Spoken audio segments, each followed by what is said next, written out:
এক মাস পেরিয়ে গেল। গত মাসে অর্থাৎ ৯ অগস্ট ঘটেছিল সেই ভয়াবহ পৈশাচিক ঘটনা। এক মাস পার কিন্তু বিচারের দাবিতে এখনো পর্যন্ত গোটা দেশের মানুষ অপেক্ষায় রয়েছেন।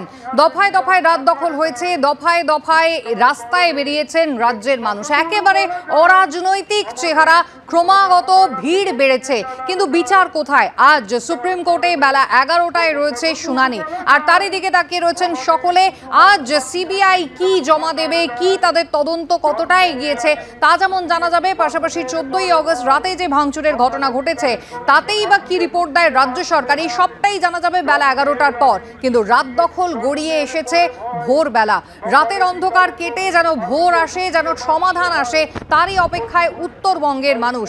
দক্ষিণবঙ্গের সঙ্গে দফায় দফায় তারা পা মিলিয়েছিলেন, কিন্তু আজ একেবারে অন্য রকম একটা ভোর দেখলো এই রাজ্যের মানুষ। উত্তরবঙ্গে একেবারে ভোর দখলের ডাক দিয়েছিলেন যারা, এই মুহূর্তে জমায়েত করছেন, মঙ্গল বার্তা দিতে চাইছেন গোটা পৃথিবীকে।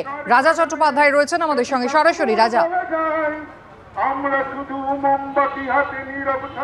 হ্যাঁ, তুমি দেখতে পাচ্ছ যে শিলিগুড়ির যে মূল কেন্দ্র হাসমি চক, যে ভেনাস মোড় রয়েছে, সেখানে কিন্তু রাত থেকেই প্রায় ১২টা থেকে কিন্তু এখানে যে শিলিগুড়ির মহিলারা রয়েছেন, সাধারণ মানুষ রয়েছেন, তারা কিন্তু এখানে জমায়েত হয় এবং ঠিক ৪:১০ তারা কিন্তু প্রদীপ জ্বালিয়ে তাদের প্রতিবাদ শুরু করে এবং মঙ্গল প্রার্থনা, আবৃত্তি, গান সমস্ত কিছুই রয়েছে এবং তারা একটার দিকে তাকিয়ে রয়েছে জাস্টিস। কিছুক্ষণ পরে তুমি জানো শুনানি রয়েছে, শুনানিতে কি বেরোয়। আমরা এখানে এসছি, আমরা এখন শঙ্করবাবু এসছেন, তার সাথে কথা বলার চেষ্টা করবো। শঙ্করবাবু, কিছুক্ষণ পরে সুপ্রিম কোর্টের আজকে শুনানি রয়েছে, কি মনে হচ্ছে? দেখুন, এখানে তো মনে হওয়ার বিষয় নেই, সবাই আগ্রহ ভরে অপেক্ষা করছে।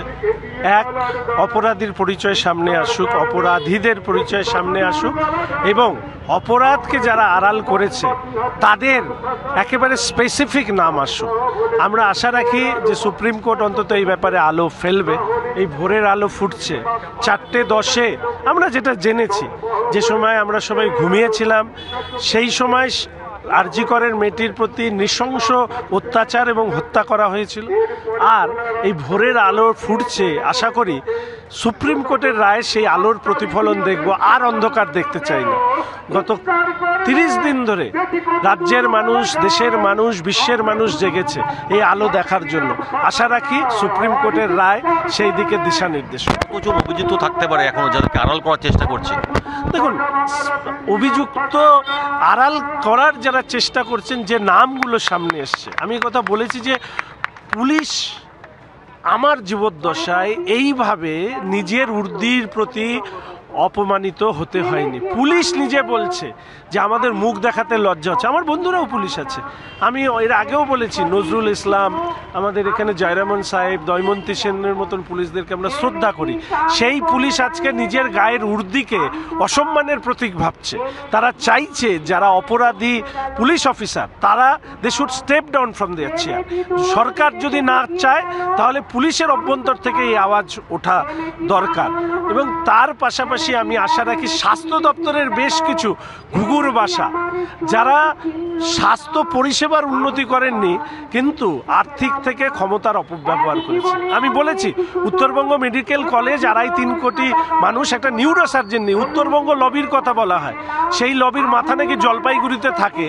আমি বলে কয়ে সেই নিউরোসার্জন নিয়ে আসলাম, ২ মাসের মধ্যে তাকে বদলি করে দেওয়া হলো। এ সব হিসাব হবে, সুশান্ত বাবু থেকে শুরু করে যারা এই সমস্ত কাজ করেছেন সব হিসাব হবে। কিন্তু এই মুহূর্তে লক্ষ্য অপরাধীরা সামনে আসুক আর এরা আইনের আয়তা আসুক। রাত কেটে ভোর হয়ে গেল, ২ ঘন্টা তো চলবে আপনাদের এই অনুষ্ঠান, যা ঠিকই রয়েছে। আমরা এই কর্মসূচিটি সচেতন সমাজ করছে, আমি শিলিগুড়ির নাগরিক বিধায়ক হিসাবে ওদের পাশে আছি। মূলত এই কর্মসূচি রাত্রে শুরু হয়েছে, মেয়েদের কর্মসূচি ৪:১০ থেকে শুরু হয়েছে। আগামীতে এই সচেতন সমাজের পক্ষ থেকে বলা হয়েছে এরা রাজ্যব্যাপী একটা ফোরাম গড়ে তুলে বিশেষত নারী সুরক্ষার কাজটাকে চালিয়ে যাওয়া এবং অপরাধী বা অপরাধীদের বিচার যতক্ষণ না সুনিশ্চিত হয়, এবং ভুলে গেলে চলবে না আমরা উত্তরবঙ্গের মাটিতে দাঁড়িয়ে আছি, উত্তরবঙ্গের ছেলে। ফলে একেবারে ধূপগুড়ি বা কুচবিহার থেকে কামদুনি অবধি সব অপরাধীদের শাস্তি চাই। এবং তার সাথে সাথে আমি আজকে এই কথা বলেছি যে প্রতিবাদীদের মহামঞ্চ তৈরি হোক। ভিন্ন ভিন্নভাবে আমরা প্রতিবাদ করছি, মহামঞ্চ তৈরি হোক। আমাদের সবার লক্ষ্য যদি অপরাধীর শাস্তি হয়, অপরাধীর আড়ালকারীদের আইনের আওতায় আনা হয়, তাহলে প্রতিবাদীদের একটা মহা মঞ্চ তৈরি হোক অপরাধীদের শাস্তি দেওয়ার। এর মধ্যে 100 বার সর্বোচ্চ পর্যায়ের মাথা রয়েছে। সিস্টেমের মধ্যে শারীরিক অত্যাচারিত হয়ে নৃশংস খুন হয়েছে, কিন্তু যেটা সব থেকে বড় বিষয় যে পুরো সিস্টেমটা ব্যবহৃত হয়েছে অপরাধীদের আড়াল করবার জন্য, ফলে বড় বড় মাথা রয়েছে। 100 বার। সব থেকে লজ্জার, পুলিশ নিজে বলছে যে নির্যাতিতার পরিবার অভিযোগ করছে ডিসি সেন্ট্রাল, ডিসি নর্থ এবং সিপির বিরুদ্ধে। এটা খুব দুর্ভাগ্য, কারণ যারা পোশাক পরে আছে তাদের বিরুদ্ধে অভিযোগ কে করছে? আমি আপনি না, নির্যাতিতার পরিবার। ভয় দেখানো, টাকা দেওয়া, তথ্য প্রমাণ লোপাট করা, এরপরে ওনারা যে মুখ দেখাচ্ছে, আমার তো মনে হয় রাজ্যের সমস্ত আন্দোলন এই মুহূর্তে একটা জায়গায় নিয়ে গেলে ভালো হয়, সেটা লালবাজার অবরোধ, যতক্ষণ না পর্যন্ত এদেরকে স্টেপ ডাউন করানো না যাচ্ছে। কুসুমিতা, মূল অভিযুক্ত আরও রয়েছে, তাদেরকেও ধরতে হবে, তাদেরকেও সামনে আনতে হবে।